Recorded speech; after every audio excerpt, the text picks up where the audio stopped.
چینە لای تەوەرێکی تری پرۆگرامەکەمان کەم تەورە تایبەتە بە دروستکردن یاخود ئەخۆ ئامادەکردن بۆ کۆنفرانسێکی نێودەوڵەتی بۆ پەرستاران و کارمەندانی تەندروستی. هەمیشە وتومانە کۆنفرانس و سمینارەکان و دیبێتەکان هەمووی گرنگی و تایبەتمەندی خۆی هەیە و لێکۆڵینەوە و گرنگیدان بە کۆمەڵی خاڵ و بابەتی زۆر گرنگێ لەو بوارە جیاوازانەیەکە بتوانێت کاری لەسەرکەن. کەرتی تەندروستی کەرتێکە کە هەمیشە ساڵانە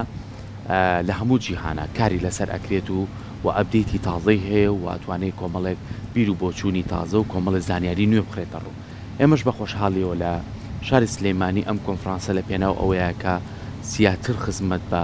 پەرستار و کارمەندانی تەندروستی بکە کە ڕۆژانە ئەوانە لە نێو نەخۆشخانەکانە کارەکەن و خزمەت بە هاوڵاتیانەکەن. بەڵام ئەمەش ساڵ بە ساڵ گۆڕانکاری بەسرایە لە پێشکەوتنە لە پێشکەشکردنی خزمەت گوزاری زیاترە پێشکەوتنی کۆمەڵی زانیاری نوێ و تازەیە. ئایا لای خۆمان تا چەند لەسەر ئەم بابەتانە کارەکرێت و بۆی پێشکەوتن بە کارمەندانی تەندروستیمانەوە زیاتر پەرەی پێبسەنرێ و ئەو خوێندکارانی کە تازە کارنامەی دەرچوەرەگەنوێنە ناو نەخۆشخانەکانەوە ئەوانە تا چەند ئەتوانن زانستێکی تازە بێن و بە شێوازێکی باشتر لە کەرتی تەندروستیە کارکەن وە کەرتی گشتی کار بۆ ئەم کارمەندانەکات چەند خزمەت گوزاریەکانی بۆ خاتبەر. ئێمە گفتوگۆ لەسەرم بابەتاکەین بە میوانداری زۆر بەڕێز کاکاژین عوسمان وەکو سەرۆکی سەندیکای کارمەندانی تەندروستی سلێمانی کە بەڕێزیان ئێستا لە ستۆدیۆ لای ئێمە میوانە. کاکاژین زۆر بەخێر بێ سپاس بە ئامادەبوونت. سەرەتا پێش هەموو شتێ دەستخۆشیتان لێکەین بۆ تەواوی کارمەندانی تەندروستی و ئێمە هەمیشە خزمەتی هاوڵاتیانەکەن و هەمیشە لە نێو نەخۆشخانەکانە بە ڕوویەکی خۆش و دەرونێکی ئارام و پێشوازیەکی جوانەوە بەبێ جیاوازی لە شەو و ڕۆژە 24 کاتژمێر خزمەت دەکەن. ئێمە لێرەوە ڕێز و خۆشەویستیمانێ بۆیان یەخوا هەر تەندروست بن و هەر لەش ساغ بن. ئەم کۆنفرانسێکی نێودەوڵەتیە. ئەم کۆنفرانسەکە بەسرێ ئامانجی سەرەکی لەم کۆنفرانسە چییە بە تایبەتی بۆ پەرستار و کارمەندی تەندروستی؟ سەرەتا سپاس بۆ بەڕێستان. ئەم کۆنفرانسێکی نێودەوڵەتیە یەکەم جارە لە کوردستان و لە عێراقا بەسرێ و لە شاری سلێمانی ئەکرێ و چەندین پسپۆڕی ئەکادیمی خاوەن ئەزمۆن پیشەیی حکومی تیا بەشدارە بێ و دەردەشەی هەموو گرفت و کێشەکانەکەن و ئەبدەیتی تازەی زانستەکانی پەیوەست بە پەرستار و کارمەندان بناقەشە ئەکرێ و زانکۆی سلێمانی و فەرمانگەی تەندروستی سلێمانی هەماهەنگی ڕێکخراوی ئایتۆک و سندیکا ئەکەن بۆ ئەوەی ئەم کۆنفرانسە بەسرێ و لە کۆتاییدا ئەمە دوو ڕۆژە خایەنێ لە دوای 8 پەناڵ و 12 وەرکشۆپ و چەندین پرێزنتیشن چەندین ڕاستپاردە ئامادەکرێ بۆ حکوومەتی هەرێم چ لە وەزارەتی تەندروستی چ لە وەزارەتی خوێندنی باڵا و تەنانەت بۆ سندیکا خۆی تەنانەت بۆ لیژنەی تەندروستی لە پەرلەمانی کوردستان بۆ لیژنەی تەندروستی لە پەرلەمانی عێراق بۆ ئەوەی کە قۆناغێکی تازە بێتە پێشەوە لە کاری کارمەندانی تەندروستی و پەرستەران لە ناو ناوەندەکانی تەندروستیدا و تەنانەت بۆ کاروباری سندیکاش یعنی سندیکای کارمەندانی تەندروستی میوانداری سندیکای پەرستەرانی عێراق و زولمی هەنی سەحی عێراقی کردووە و چەندین پسپۆڕی واری سندیکاییش تیا بەشدارە بێ و زانکۆکانی سلێمانی کۆلێژی پەرستاری کۆلێژی پۆلیتەکنیکی تەندروستی لە هەولێر لە بەسڕە لە بەغداد ئەمانە هەموو تیا بەشدارە بن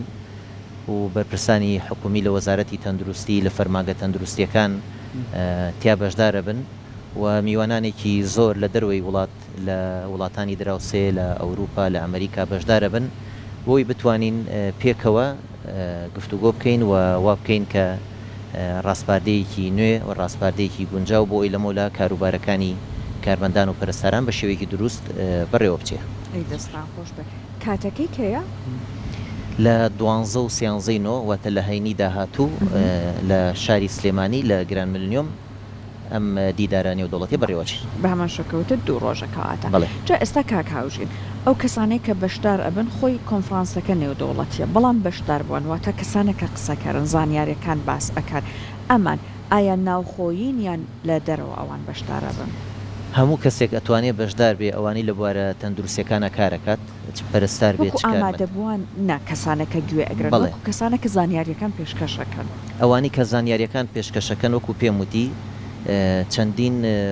پسپۆڕ و بە ئەزمۆن و دکتۆرا و پرۆفیسۆر و ئەمانەی تێدایە هەر یەکە و لە وڵاتێکەوە هاتوون و بەشێکیان نوخبەی ناوخۆین لەسەر ئاستی عێراق و هەرێمی کوردستان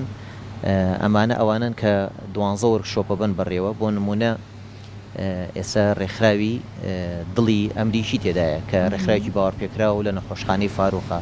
یا نەخۆشخانەی فاروق خۆی بەشدارە نەخۆشخانەی ئەنوەر شێخان نەخۆشخانەی ترەز نەخۆشخانەی بێسلایڤ و شەریکاتێکی زۆر تیا بەشدارە و معرەزێکی گەورە هەیە و چەندین پرزنتیشنی زانستی پێشکەشەکرێ کە هەمووی ئەپدەیتی تازەیە لەلایەن پسپۆری ناوخۆی و لەلایەن پسپۆری بیانیشۆ پێشکەشەکرێ ئەوانەشی کە بەشدار بوون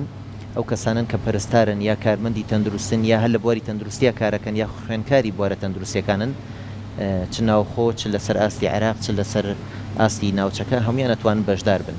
تەمان لە ڕێگەی لینکێکەوەیە خەڵک ناوی خۆی تۆمارەکە بۆ وەرکشۆپەکان چکە وەرکشۆپەکان دیاریکراوە بۆ هەر وەرکشۆپێک چەند کەس ئەتوانێت بەشدار بێ ئێمە 12 وەرکشۆپمان هەیە لە 12 کاتی جیاواز و لە چەند شوێنێکی جیاوازە بەڵام پەناڵەکان لە ڕۆژی یەکەم لە کاتژمێر 2 دەست پێەکە ڕۆژی یەکەم 3 پەناڵمان هەیە ڕۆژی دووەم 5 پەناڵمان هەیە و چەند پرزنتیشنێکمان هەیە ئەمانە هەموو لە کۆتاییە لیژنەیەکی ئیداری و زانستی هەیە ڕاستپاردە و پێشنیارەکانی ئەم وەرکشۆپ و پرزنتیشن و پەناڵانە کۆ دەکەنەوە دواتر لە دوتوی ڕاستپاردەیەکە پێشکەشی لایەنە پەیوەندیدارەکانەکە جام مەبەستی من لە پرسیارەکەم بەشێکی ئەوە بوو باسی ئەوەت کرد کاتە هەندێک لە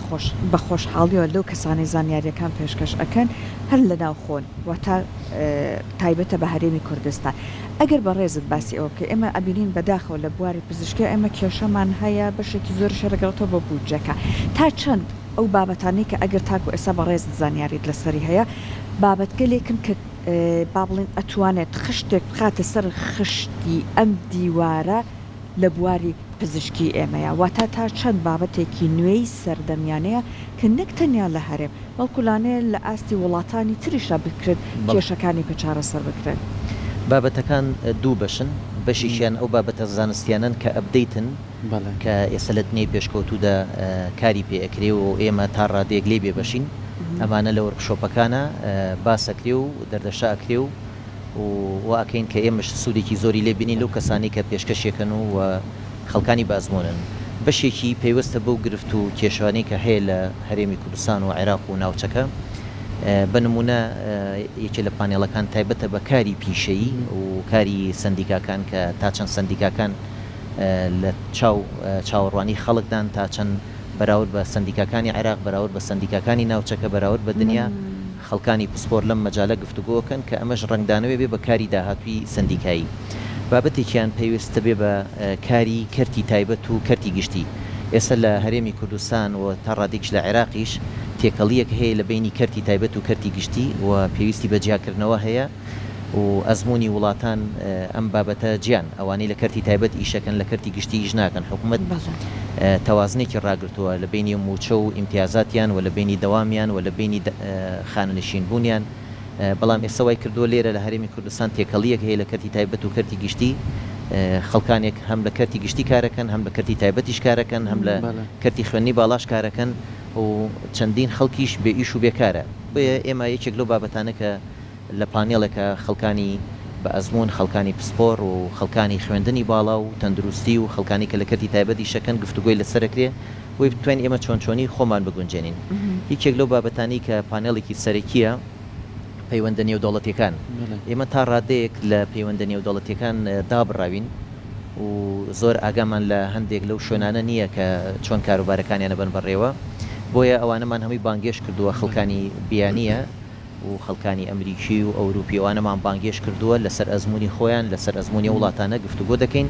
بۆی ڕنگدانەوەی هەبێ بەسەر ئیشی ئێمە کە لە ڕێی پەیوەندی نێودەوڵەتیەکان چۆن بتوانین خزمەت بە پیشەکەی خۆمان بکەین و بەرپرسانی وەزارەتی تەندروستی و فەرماگە تەندروستیەکان و ئەو پزیشک و کارمەندانی کە لەناو وەزارەتی تەندروستیە پێگەیان هەیە لەسەر ڕۆڵی پەرسەران و کارمەندانی تەندروستی گفتوگۆکەن و پێگەیان ڕۆڵیان و پێویستە خۆی چۆن بێ ئێستا چۆنە و وڵاتان چۆنە بۆی ئێمە بتوانین لە داهاتوو لەبەر مەبنای ئەم کۆنفرانسە لە داهاتوو بتوانین ئێمە کاری لەسەرکەین ڕۆڵ و پێگەی پەرسەران و کارمەندانی تەندروستی فراوانتر بێ و گەورەتر بێ لە ناو ناوەندی تەندروستی کاکاژین ئێستا زۆر دڵخۆشین هەمومان ینی بە تایبەتی لە من وەک شاری سلێمانی وەک نمونەیەن مۆلام و پارێزگاکانی تریش لە هەرێمی کوردستان کەرتی تەندروستی زۆر باش خزمەتەکە و لەگەڵ هەموو بارودۆخەکانە هەر خۆی گونجاندووە لەگەڵ نەبوونیە هەر خۆی ڕێخستووە و قەت دەرگایتان نەخستووە هەمە جێگەی دڵخۆش یعنی لەم شارەیە بۆ خەتم بیرمان ناچێتەوە هەمومان کە هیچێکمان نەخۆشە بوو یەک ئایلا کەوتە کێشەوە لەبەروی لێرە هیچ چارەسەرێک نەبوو هەبووە پیان بردایە وڵاتێکی دراوسێ ئێستا بە خۆشحاڵیەوە هەموو چارەسەرەکان لای خۆمانێ هەموو ئامێرەکان بەردەستە ئەتوانین بڵێ کەسانی پسپۆری بەتوانای خۆمانەیە کەسمان بە پێیسمان بە بیانی نییە کە ئەم شتانە هەبێت دەوڵەمەندین بەڕاستی بەڵام ئەم شتانە پێویستی بەچیە پێویستی بە ئابدیتکردنەوە هەیە پێویستی بەوەیە زانستی تازە بێتە پێشەوە پێویستی بەوەیە منێکی هاوڵاتی لەگەڵ دایکێکی پیرمە ئەچم بۆ خستەخانەی شار کارمەندێکی پەرستار یاخو کارمەندێکی تەندروستی کابینم یەکەم شت ڕۆخۆشەکەیەتی کە بماتێ دووەم شت ئەو شێوازی جلوبەرگ و پاک و خاوێنی ناو شوێنەکەیە کە بماتێت چوارم شت ئەوەیە کە هەستەکەم کەسێکی هاونیشتیمانی خۆم خزمەت ماکات خزمەتیش نییە ئەمە کارە و ئەرکێکی پیرۆز من بە ئەرکی پیرۆز ناویە بم چەند گرنگە لەم کۆنفرانسانە ئەمانە بە دەرفەت بزارێ گفتوگۆی لەسەرەوە بکرێ کەسانی کە زامان کردو لەوانێ زانستی تەندروستی لە وڵاتە پێشکەوتەکان چەندی بابەتی گرنگی تایە ئەمانە بێنینە ناو کەرتی تەندروستیەوە لە هەمووشی گرنگتر با من بەنای هەموو ئەو پەرستار و خوێندکارانەی کە ئێستا لە ئێمە قساکەین خزمەتەکەن لە ناو نەخۆشخانەکانە بەبێ بەرامبەر ئێوە وەکو سەرۆکی کارمەندان چه هەوڵێکتان ناوە کە ئەمانە دابمەزرێن کە ئەمانە بڕەپارەیەکیان هەبێت چونکە ئەمانە لە هەمووی لە خێزانێکەوەێن بڕوا بکە بە شەو بە ڕۆژ خزمەتەکە لە نەخۆشخانەکانە هەمووی کوڕ و کچی گەنج پڕزانیاری ئەکادمی لە زانکۆ دەرچوون کارنامەیەکی جوانیان پێ ئەمانە ئەبێ هاندانیان هەبێ سەرەتا سپاس بۆ پرسیارەکەت زۆر سپاس پرسیارێکی جوانە سەبارەت بە ڕۆلی پەرستەران و کارمەندان کە شێوازی کارکردنیان بە ئەپدەیتی تازە بە دڵنیایی ئەوە لە کۆنفرانسەکە باسەکرێ و دەردەشە ئەکرێ و خەڵکانی ناوخۆی و بیانی گفتوگۆکەن لەسەر ئەو بابەتەوە و دوای ئەوە ئێمە بەرنمەکانی خۆمان ڕێکەخینەوە سەبارەت بۆ پەرستار و کارمەندانی کە ژمارەیان زۆرە و خزمەتێکی زۆرەکەن و بەشێکی زۆریان خۆبەخشن و هیچ هەلێکی کاریان نییە وەکو سندیکا ئێمە کۆمەڵە ڕێگەمان گرتوتە بەر یەکیان ئەوەیە کە هەمیشە زەخت لە حکوومەتی هەرێمەکەین یا لە حکوومەتی عێراقیش بتوانین ئەمانە جێگە بکەینەوە لە ڕووی کەرتی گشتیەوە جا بە دامەزراندن بێ بە گرێبەست بێ بە هەر شێوازێک بێ جێگەیان کەینەوە بەداخەوە ژماری دەرچووەکان هێندە زۆرە چکە لە خوێندنی باڵا کارێک کراوە کە بۆیە لە کۆنفرانسەکە ئەوانیش بەشدارن یعنی ئێستا قەزا نەماوە پەیمانگایەکی تەندروستی تیانە بێ و زانکۆ پەیمانگا ئەهلیەکان زۆربیان بەشە تەندروستیەکانی تایە و ئەوەی کە لە هەرێمی کوردستانە هەیە بەراورد بە پارێزگاکانی تری عێراق زۆر ئێستا بە نمونە پێت بڵم من هەفتەی ڕابردوو لە بەسڕە بووم لە پارێزگای بەسڕە 5 ملیۆن و نفوسێتی بەڵام یەک کۆلێژی پەرستاری هەیە 75 خوێندکاری وەرگرتووە 25 خەڵکی بەسڕن 50 خەڵکی پارێزگاکانی تری عێراقن واتە ڕێژی پەرستار لەم پارێزگایە زۆر کەمە تەمەنەمە بۆ بەشێکی تریش لە پارێزگاکانی تری عێراق ڕاستە بەڵام سیرەکەی لە شارێکی وەکو سلێمانی یا هەولێر بڵین چەندین کۆلێژی پەرستاری هەیە چەندین پەیمانگای پەرستاری هەیە تەمەنەم قسەکە بۆ پەرستاریەکەم بۆ شیکاری نەخۆشیش ڕاستە بۆ بڵێ یایدەی دەرمانسازیش ڕاستە بۆ بەشە تەندروستیەکانی تریش ڕاستە عدەدی دەرچوەکان زۆرە حکوومەتی هەرێمیش خۆی لە قەیراندا 10 ساڵە دامەزراندنی نەکردووە گە دامەزراندنیش بکە گروپی بچوو دەتوانێت جێ بکاتەوە لەبەرەوە وەکو سندیکا ئێمە بەشێکی فشارەکانمان بۆ کەرتی گشتی و حکوومەتە و بەشێکشیان بۆ کەرتی تایبەتە بۆ یەکێک لە پانێڵەکان تایبەتە بە کەرتی تایبەت وا بکەین کەرتی تایبەتیش وەکو وڵاتی ئوردن مدیرێتێکی عامەی خۆی هەبێ لە ناو وەزارەت و میلاکی هەبێ نەخۆشخانەکان و موچەکانیان دیاریکراو بێ کاتی کارکردنیان دیاریکراو بێ مانەوەیان خەوتنیان خواردنیان جلوبەرگیان پارێزراو بێ لە ناو نەخۆشخانەکانە ئەمە بابەتێکی ترەکە لە کەرتی تایبەت دوو هێنێ سەر کارگەکان لە پارێزگایکی وەکو سلێمانی زۆرترین کارگەیت ئەم کارگانە پێویستە هەمویان بنکەی تەندروستیان تیابێت تیمی سەلامەتی تەندروستیان تیابێ و مختبەریانە بێ بۆ ئەو کارگانی کە موادی غیزایی دروستەکەن ئەمەی خواردەمەنی ئەمانێ بۆی بشکنینی هەم فیزیایی هەم چیمیایی هەم بایلۆجی تیا بکرێ و لەو لاشەوە ئێمە هەوڵمان داوە چ لەسەر ئاستی عێراق چ لە ئاستی دەرەوەی وڵات هەوڵ بین هەلی کار بۆ گەنجەکانمان بڕەخسێنین بە نمونەت پێت بڵێم هەفتەی ڕابردوو لە بەسڕە ڕێکەوتنێکمان کرد چەند نەخۆشخانەیەکی زۆر گەورە کراوەتەوە لەوێ ئەوان ئەچن لە ئوردن و لە لوبناان و لە سووریاوانەوە نێرز دێنن یا کارمەندی تەندروستی دێنن کاریان پێ دەکەن ئێمە لەبەرەوەی یەک وڵاتین و هەماهەنگێکی باش لە بینمانە هەیە ئێستا ڕێککەوتوین لە سلێمانیەوە کارمەندی تەندروستی بۆ بەسڕە بنێرین وە مدەیەکی تریش ئەم خطوەیە گەر لەوێ سەرکەوتوو بێ بۆ کەربەلاش و بۆ پارێزگەکانی تریش ئێمە هەوڵەدەین کە کارمەندەکانمان بنێری لەوێ یشکەن بە موچەیەکی باش و بە شوێنی مانەوەی باش و بە خواردن و بە هاوچۆەوە بکەن کە هەلی کاریان دەستکەوێت ئەمە شتێکی زۆ تەبیعیشە لە بەرەوەی ساڵانی زوو هەشتاکانەگە بیرمان بێ خەڵک لە سلێمانی ڕێ بۆ بەخا کاریە کرد بۆیە ئێمە ئەم ڕێگەیەمان گرتوۆتە بەر و لەگەڵ ئەوەشە ڕێگەی دەروی وڵاتمان گرتوۆتە بەر لە ڕێگەی چەند تیمێکەوە چکەسە بۆ نمونە ساڵی پار لە وڵاتی ئەڵمانیا 5,000 هەلی کاری بواری تەندروستی ڕەخسێنرا خەڵکان لە وڵاتانی ترەوە چون لەوێ کاریانە کرد باش ئێمە گەنجی ئێمە لە ئاوی ئیجادا بە چەندین ناڕەحەتی بە چەندین قەرز و قۆڵە دەڕوات ژیانی خۆی خاتە مەترسیەوە ئەگەر تۆ وڵاتێکی پێشکەوت و یا وڵاتێکی خلیج بە ئیقامەی عملەوە بە ڕێگەیەکی ئاسان تۆ بەرێ لەوێ زمانی کاریشت هەبێ بۆ تون ئەم ڕێگەیە ناگریتە بەر تاکو ڕێگەیەکی خەتەر بریتە بەر بۆیە ئێمە ئەم ڕێگەشمان یارمەتیان ئەدەن بۆی کە بۆ نمونە ئەگەر لە وڵاتی بەڵێ ئێمە یەکەم ئاسانکاریان بۆکەین دوو مەرج بۆ ئەم بابەتە زۆر زەرورەیەکیان ئەوەیە بابەتی زانستیە بێ ئاستی زانستیان ئەوەندە باش بێ کە قبول کرێن لەو شوێنانەوە دوو ئاستی زمانە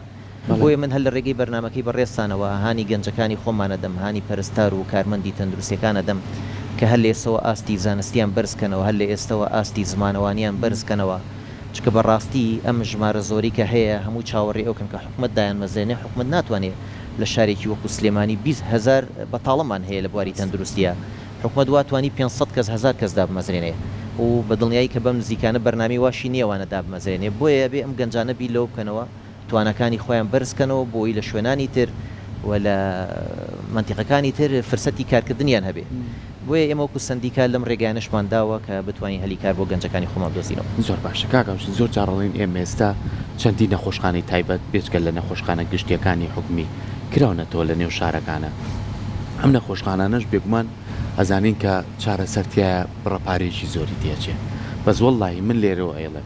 نەخۆشخانەی شار بە نمونە هێنمەوە ئەوەی کە لەوێ خزمەت دەکرێت و لەوێ پاکوخایەنە بینیت و لەوێ دکتۆری باشە و بینێ لە هیچ نەخۆشخانەیەکی کە بڕوان ناکەم بۆ بینێ کە تایبەت و پارێکی زۆری شەی مەبەستم لەمایە لە چیە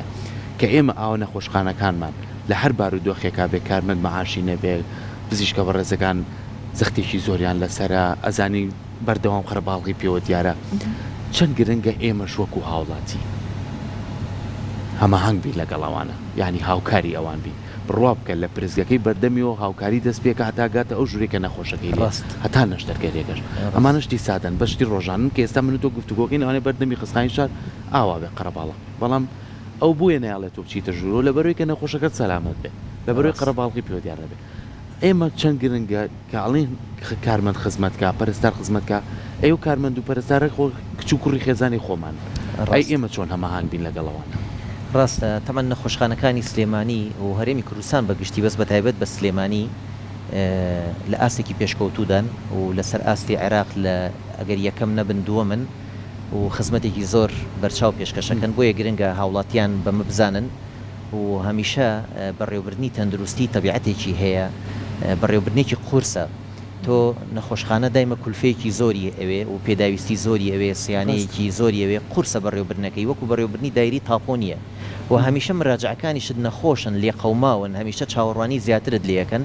بەڵام تۆ کەسێکە چێ بۆ شارەوانی کەسێکە چێ بۆ تاپۆ یا خانووی فرۆشتۆ یا خانۆکرێت دڵی خۆشە لە هەردوو بارەکە قازانجێتی بەڵام ئەوی کە مراجعی ئێمەیە خەڵکانێکن ناڕەحەتن لیان قەوماوە هەمیشە چاوەڕێی زیاترەکەن